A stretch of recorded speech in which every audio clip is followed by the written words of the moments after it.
भगवत दर्शन उसी को प्राप्त होते हैं जिसकी भगवत दर्शन की प्रबल उत्कंठा के लिए 4 बातें जीवन में आ जाएं। पहला, नित्य निरंतर नाम जप रसिकों के संग से। शर्त है रसिकों के संग, भजन न होई संग बिन। हे मनमानी नहीं होता, रसिकों के संग से भजन की वृत्ति। प्रमाणित भजन होना चाहिए, आचार्य परंपरा, गुरु परंपरा से। दूसरा, भगवद विग्रह को साक्षात भगवान का स्वरूप मानना। जैसे कुछ ऐसे भाव वाले लोग हैं कि अरे पत्थर पूजने से, धातु पूजने से क्या प्राप्त, क्या वहां भगवान है? कौन सा तुम्हें ज्ञान है भाई? कौन सा ज्ञान है? जब सर्वम खलमिदम ब्रह्म, ये तो अवतार है भगवान का, अर्चा अवतार। भगवान अवतरित होते हैं। जैसे हम छवि विराजमान किए, जब हम भाव सेवा करते तो भगवान छवि में आके विराजमान होते हैं, भगवान विग्रह में विराजमान होते हैं। ये श्रद्धा और विश्वास का विषय है, ये नास्तिक लोगों को समझ में नहीं आएगा। जिस मूर्ति को आप, जहां मूर्तिकार निर्माण कर रहा हो, वहां देखो, उसी मूर्ति को पूज करके ब्रह्म प्राप्त, भगवत प्राप्त महापुरुष हो गए। प्रेमाश्रुओं से अभिषिक्त किया है। ये बाहर वालों की ऐसों की बातें न सुने, नहीं तो जो छोटी श्रद्धा वाले लोग होते हैं उनकी श्रद्धा नष्ट हो जाती है। अरे क्या है, ऐसे से ऐसा न वो बोलते हैं, न वो खाते हैं, न देखते हैं, और ऐसे विराजमान। आपको क्या पता है? आपका भाव है क्या? आप जानते नहीं हो। भाव आ जाएगा तो साथ चलते हैं, बोलते हैं, खाते हैं, देखते हैं। भाव का खेल। एक प्रसंग में एक ब्राह्मण बूढ़े के साथ एक जवान तीर्थ यात्रा में गया था। सारांश में बता रहे हैं। ब्राह्मण तीर्थ यात्रा का इच्छुक हुआ, पर उसको लगा कि मेरे बेटे तो हैं, पर धनी होने के कारण वो विलासिता में युक्त हैं, मेरे साथ तो चलेंगे नहीं। अगर कोई जवान आदमी मिल जाए, मुझे तीर्थ यात्रा करवाए, उसे कुछ भेंट पूजा दे देंगे। तो एक गरीब ब्राह्मण का जवान लड़का था, बात की तो उसने कहा हमारा भी सौभाग्य होगा कि तीर्थ यात्रा होगी और आप हमारे पिता तुल्य, आपकी सेवा होगी। समस्त तीर्थों में भ्रमण कराया। जब वृंदावन आए तो बहुत सेवा उसने की। उसका मन बहुत प्रसन्न हो गया। धनी का वृद्ध था तो गोपाल जी के दर्शन कर रहा था। उसने कहा वृंदावन को साक्षी करके, गोपाल जी महाराज सामने हैं, मैं बहुत प्रसन्न हुआ तुम्हारे ऊपर, तुमने इतनी सेवा की। एक बेटी ब्याह योग्य है, मैं तुम्हें ब्याह करवा दूंगा अपनी बेटी से। उनका देखो हमने तो नहीं कहा, तुमने कहा है ना, इस बात को ध्यान रखना, वहां जाके भूल मत जाना। ऐसा ही हुआ। सारांश में बताया। वो जब गांव पहुंचा तो वृद्ध की हिम्मत नहीं हुई अपने धनी बेटों से कह दे कि बहन का ब्याह उस गरीब के साथ कर दो। काफी दिन हो गए, कोई चर्चा ही नहीं, तो ब्याह की बात थी। उस गरीब ब्राह्मण ने जाके कहा बूढ़े ब्राह्मण से कि आपने कहा था भगवान के सामने कि अपनी बेटी का ब्याह तुम्हारे साथ कर देंगे। तो जवान बेटों के भय से उसने कहा मुझे याद नहीं ऐसा कुछ। भाई याद नहीं? तुमने भगवान के सामने कहा था। और कह रहे याद नहीं? तो बेटों ने कहा कि चलो भागो यहां से। भगवान के सामने कहा बुलाओ भगवान को, अगर साक्षी दे देंगे तो हम बहन का ब्याह कर देंगे। बोले पक्का? तो उनको पता था कि मूर्ति कोई बोलती थोड़ी, चलती थोड़ी। तो उनका हाँ पक्का। बोले पंचों के बीच में बोल दो। पहले गांव में पंचायत होती थी पिंड छुटाने के लिए कि अतरे दिन ये परेशान करेगा। तो उन्होंने कहा पंचों के सामने यदि ठाकुर जी आके गवाही दे दे तो ब्याह करवा देंगे। ओ गरीब आदमी जो कुछ था बेचा फिर वृंदावन आया, ठाकुर जी गोपाल जी से कहा कि महाराज आपके सामने हमारे ब्याह की बात कही थी इस वृद्ध ब्राह्मण ने, आपको गवाही देना पड़ेगा तब हमारा ब्याह होगा। हाँ, कौन सुने। समय हुआ, ठाकुर जी का शयन भोग लगा, पट बंद हो गए, वो बैठे ही रहे बाहर। वाह गोपाल जी महाराज, आप जब बोलोगे तभी हमारा ब्याह होगा और हम तभी यहां से जाएंगे जब आपको साक्षी दे। सब चले गए थे वो अकेले, उसको विश्वास था भगवान है। अंदर से आवाज आई, मूर्ति कहीं चलती है क्या कि चलकर साक्षी दे। बोले महाराज मूर्ति बोलती थोड़ी है, आपने बोला ना तो आओ निकल के बाहर। अब उनके लिए कोई पर्दा है क्या? ललित त्रिभंगी वैसे। बोले देखो यार, अब तुम्हारे प्रेम के कारण हम बाहर तो निकल आए, तुम उसको यहीं बुला दो, हम यहीं साक्षी। बोले महाराज वो नहीं आएगा, हमारा ब्याह रुक जाएगा, आपको चलना पड़ेगा। बोले चल तो देंगे, लेकिन देखो हम वृंदावन के ठाकुर हैं, हमको तो अच्छा अच्छा माखन मिश्री और सब भगवान ने बहानेबाजी। बोले महाराज हमें पता था कि आप भोगराग के लिए कहोगे तो हमारे पास जो संपत्ति थी बेच के आए, खूब खवाते पियाते चलेंगे महाराज। बोले चलो अच्छा, देखो दृढ़ विश्वास। बोले महाराज हम जानेंगे कैसे कि आप आ रहे हो? बोले मेरे नूपुरों की ध्वनि सुनाई देगी, और देखो लौट कर जहां देख लोगे उससे आगे फिर हम नहीं जाएंगे। ठीक है महाराज, जब भोग लगाने का समय आएगा तो हम बोल देंगे, तब तुम हमारा भोग लगाना, और जब हम चलेंगे तो लौट कर पीछे नहीं देखोगे। ठीक है महाराज। अपने प्रांत पहुंचे, उड़ीसा प्रांत। गांव जब नजदीक रह गया तो सोचा मुड़ के तो देखे, केवल पायले धुनी है, ठाकुर जी भी है। मुड़ के देखा तो श्याम घन साक्षात प्रभु ने कहा देखो तुमने वादा तोड़ दिया, अब हम यहां से नहीं जाएंगे। बोले महाराज अब तो कोई बात नहीं। गांव में दौड़ के गया, गोपाल जी आए, प्रभु आए साक्षी देने के लिए मेरे ब्याह के लिए। पूरा नगर दौड़ पड़ा, पंचायत के सब ने देखा प्रभु विराजमान। अब किसी की हिम्मत थोड़ी थी कि पूछ ले, जबरदस्ती उस बुड्ढे से कहा ब्याह करो भगवान वृंदावन से साक्षी। आज भी साक्षी गोपाल के रूप में भगवान विराजमान। क्या हुआ? जिसे तुम मूर्ति समझते वो चल के उड़ीसा तक गए और गवाही दी। विट्ठल भगवान बातचीत करते थे तुकाराम जी से, नामदेव जी से, इन बड़े बड़े संतों से।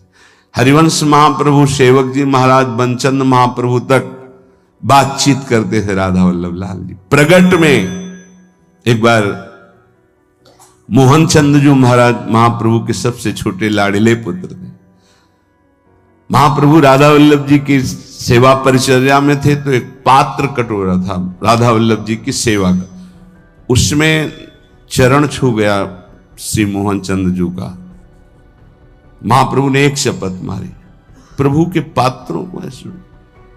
राधा वल्लभ जी के जब पत्रावली कर रहे थे तो कपोल में अंगुली बनी, तो उनका जय जय आप। तो बोले मोहन चंद के रूप में मैं ही तो अब खेल रहा हूं अपने पात्र, तुमने वहां मारा मुझे देखो लगा। महाप्रभु ने कहा क्षमा कीजिए प्रभु, ऐसी तन्मयता मोहन चंद जी की आप में है ये मुझे पता नहीं था।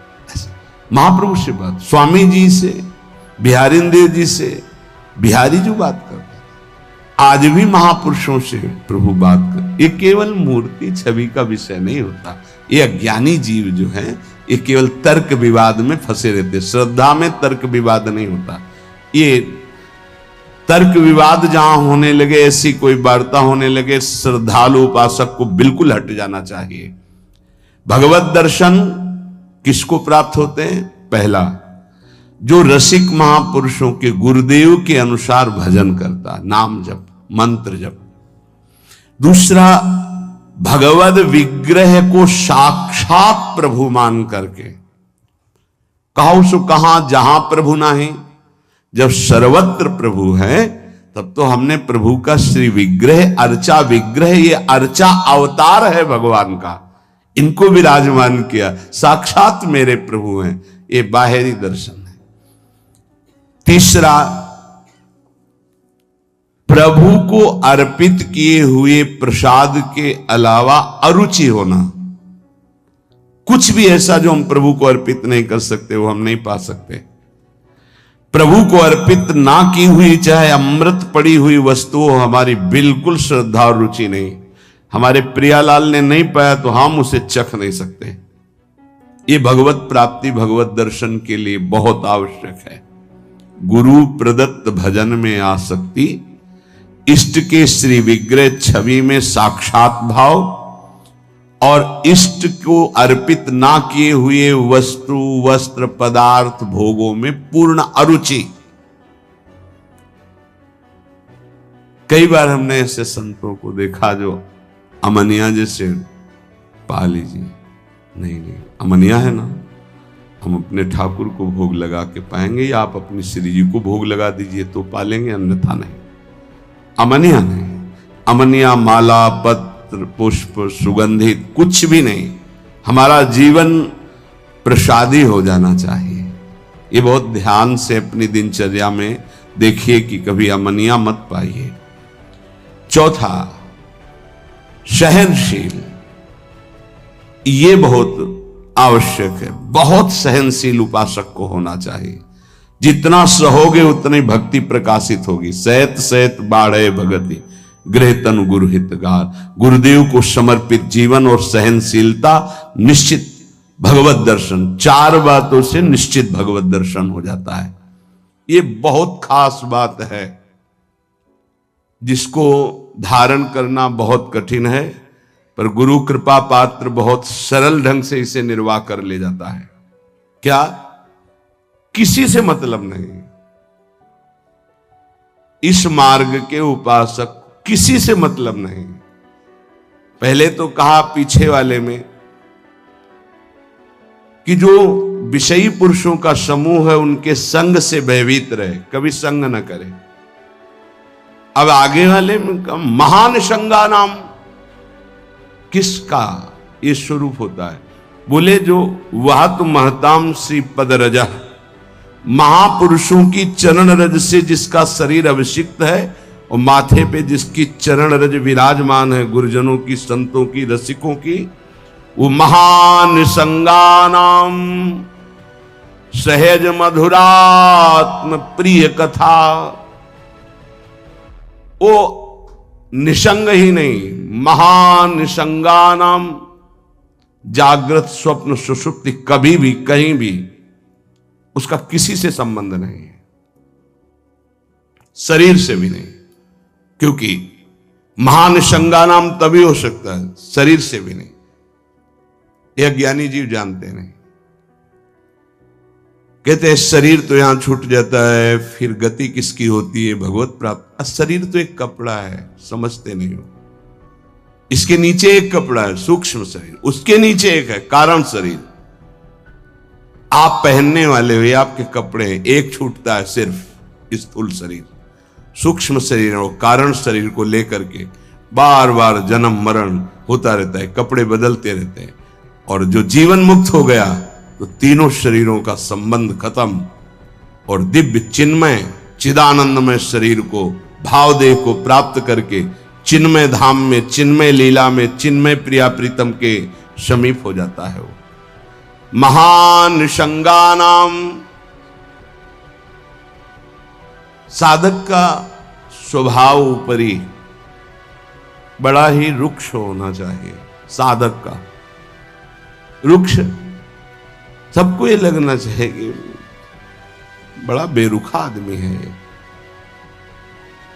बच जाओगे। गोस्वामी जी ने भी लिखा है, गिरा अरथ जल बीच सम, कहियत भिन्न न भिन्न, बंदों सीता राम पद, जिन्हि परम प्रिय खिन्न। खिन्न मानसा, किसी से कोई संबंध नहीं। कोई बात करे तो उदासीन होकर बात करे, उसको रस ना मिल पावे।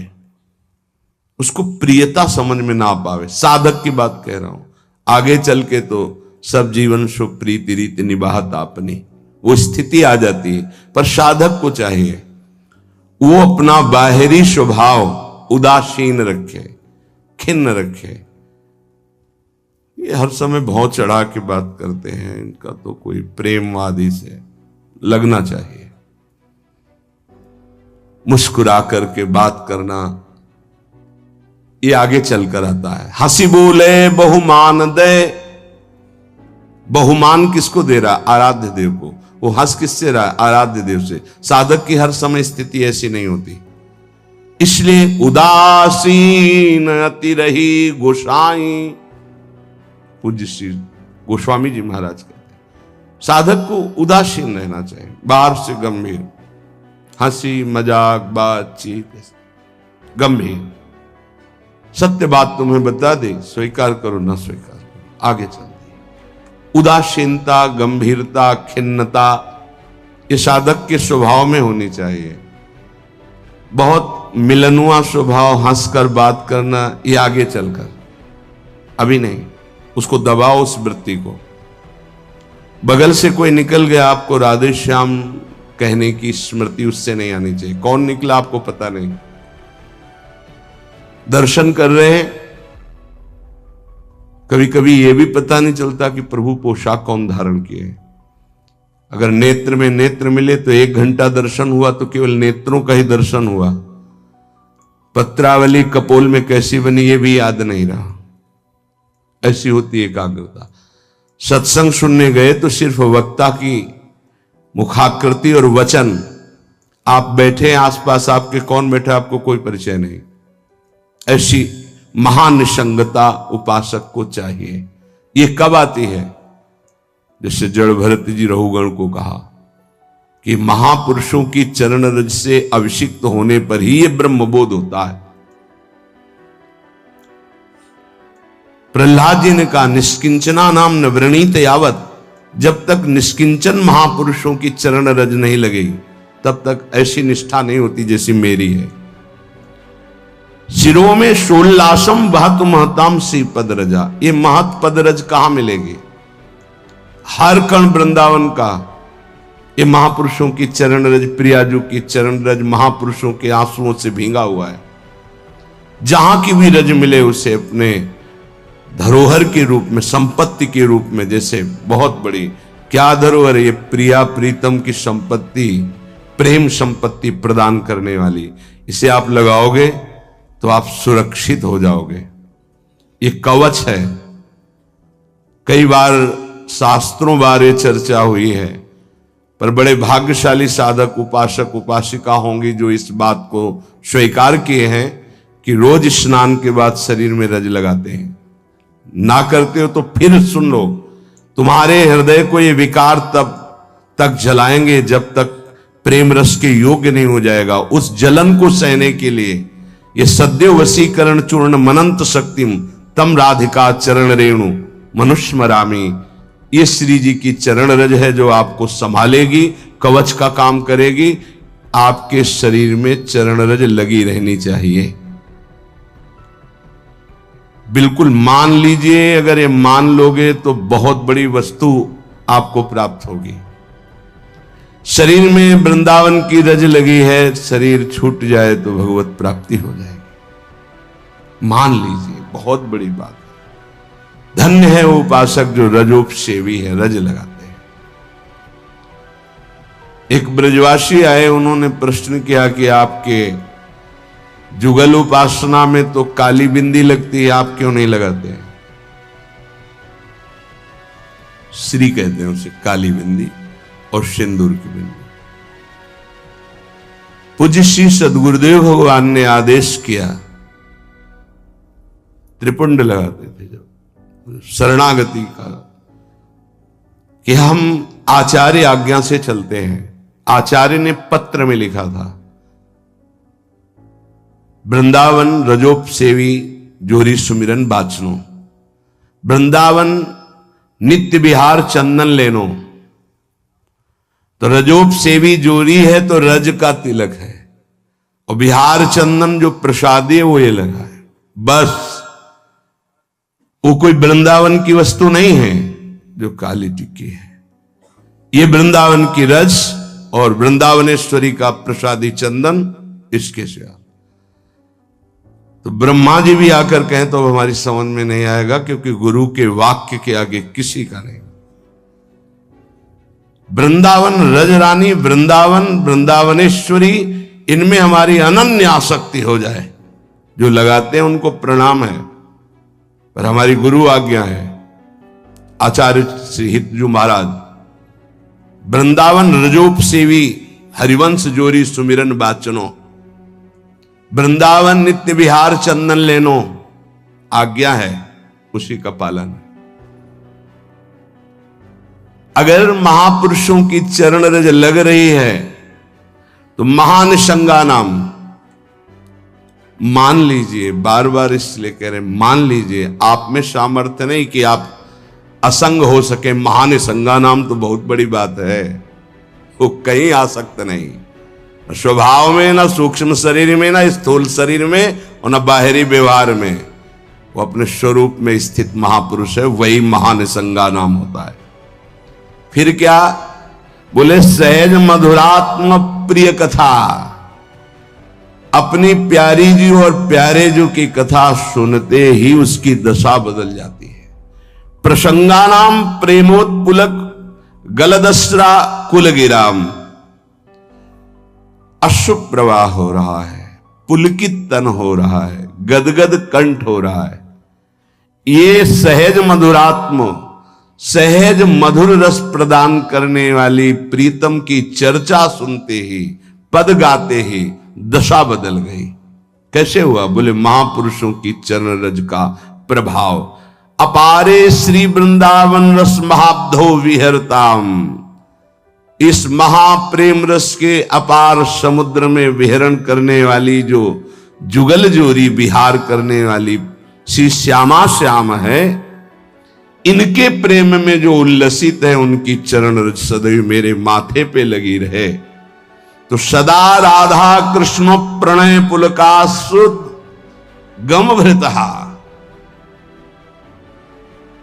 राधा नाम सुनते ही रोमांच हो गया, अश्रु प्रवाह होने लगा। श्यामा श्याम की बात सुनते ही, पद सुनते ही पुलक, पुलकावली, अश्रु बहने लगे और देह कंपायमान होने लगी। ये बड़े भाग्यशाली, इसमें जानबूझकर नाटक न करे, स्वाभाविक आ जाएगा। नाम जप करो, रस सिंधु वृंदावन की रज लगाओ और रहने से रहो तो स्थिति आ जाएगी। एकांत में चिल्ला चिल्ला के रोने का मन होता है। जैसे डकार आती है ना, तो उसको निकलना ही पड़ेगा। ऐसे रोना आता है, स्वाभाविक। क्यों रोना आता है? कुछ चाहिए, कोई दुख, कोई विपत्ति? नहीं, स्वाभाविक वो एक प्रक्रिया है उस प्रेम की। रोना आता है, हल्का हो गया, रोया, थोड़ा शांत। अगर रोएगा नहीं तो रह नहीं सकता। उसकी दिनचर्या है रोना, कभी भी कहीं भी भाव आ जाएगा। किशोरी कंदर्पा कुल कनक गौरांग लतिका, आहा, जो किशोरी जो हमारी गौर वर्ण है, जो कनक लता है, ऐसे उपासक का यही जीवन हो जाती है। जीवन का तात्पर्य प्रसाद सृग वस्त्राभरण कृत भूषा प्रणयनो, वो इनके प्रसाद से प्राण पोषण करता है। इनके चरणामृत की ही वो वृत्ति साधना है। हमारा साधन बल क्या है? इनका चरणामृत। वस्त्राभरण, कोई भी वस्त्र बिना प्रसादी के लाडली जू का, गुरुदेव का, शरीर पे नहीं धारण। नवीन वस्त्र को देखा गुरुदेव भगवान कैसे प्रसादी करते हैं। पहले उसे धोते हैं, प्रक्षालन करते हैं, फिर सुखाते हैं, फिर श्री जी के सिंहासन में स्पर्श करा के रजरानी में ऐसे एक दो बार, फिर उसे धारण करते हैं। श्री जी का पहले धोते हैं नया वस्त्र, श्री जी के सिंहासन को अर्पित करके फिर रज रानी में 1-2 बार लोट लगा के उस वस्त्र को फिर धारण करते हैं। वस्त्रा आभरण प्रसाद, प्रसाद स्वरूप ही हमारा भोजन है। प्रसाद चरणामृत, प्रसाद वस्त्र आभरण, प्रसादी माला, प्रसादी पुष्प, प्रसादी इत्र, इनका बड़ा आदर करें। श्री जी का प्रसाद यही हमारा जीवन है। अगर अमनिया आप पाते हैं तो आपके हृदय में भाव सूखने लगेगा, अगर जग भी गया है। अमनिया जल भी नहीं, अमनिया भोजन भी नहीं, प्रसाद। प्रपद्ये श्री वृंदावन भुवि विचित्राखिल कलाहा, समस्त कलाओं में जानने वाली शिरोमणि श्री लाडली जो ऐसे उपासक के हृदय में अपनी समस्त कलाएं प्रकाशित कर देती, अर्थात वो सहचरी भाव को प्राप्त हो जाता है। विचित्र अखिल संगीत गायन कलाओं का, चतुरता का वो मूर्तिमान स्वरूप हो जाता है। ऐसे में वृंदावन की भूमि में उन प्रेमी जनों का आश्रय लेता हूं जो ऐसे जिनका जीवन हो गया है महानिसंगा नाम, किसी से संपर्क नहीं, और श्री जी के प्रति किशोरी कंदर्पा कुल कनक गौरांग लतिकाहा, जो गौरांगी श्री प्रिया जो हैं, लाडली जो हैं, जो श्याम तमाल की कनक बेल की तरह विराजमान हैं, ऐसी श्री स्वामिनी जी के प्रसादी से ही जिसका जीवन यापन होता है। ऐसे में रसिकों को इस वृंदावन भूमि में माथा रखकर प्रणाम करके उनकी चरण धूलि माथे पे धारण करता और उनका संग करने की अभिलाषा करता हूं। ये भगवान की विशेष कृपा है कि हमें ऐसे महापुरुष रहने बता रहे हैं। अगर प्रसाद का आप महत्व धारण करना प्रारंभ कर दिए हैं तो बहुत जल्दी प्रेम जागृत होगा। प्रसाद पर प्रसाद बुद्धि रखिए, राग द्वेष उस पर न रखिए। ये पदार्थ नहीं पाना है, ये पदार्थ अनुकूल है। प्रसाद में प्रसाद बुद्धि रखिए, न फल बुद्धि, न अन्न बुद्धि, न भोजन बुद्धि, न स्वाद बुद्धि, प्रसाद बुद्धि रखिए। प्रसादी वस्त्र को प्राणों से भी अधिक प्रिय मानिए। प्रसादी माला पुष्प मिले तो हृदय में आह्लाद होना चाहिए, सीधे मेरे प्रभु ने प्रसन्न होकर मुझे प्रदान किया है। दे कोई भी, लेकिन मेरी प्रियाजू ने मुझे प्रदान किया, एकदम आह्लाद, वही आपको प्रेम भाव में ले जाएगा। प्रसाद में भगवत बुद्धि बहुत ही पवित्र हृदय में होती, नहीं तो प्राय नहीं होते। प्रसाद देखते ही अच्छा श्री जी का प्रसाद, ओह वाह, पुलकावली हो जाना। महाप्रभु चैतन्य देव को जब वृंदावन से कोई भी प्रेमी जन जाते, गुंजा की माला, टेटी का अचार, ऐसी वस्तुएं बार बार उनको हृदय से लगाकर अश्रु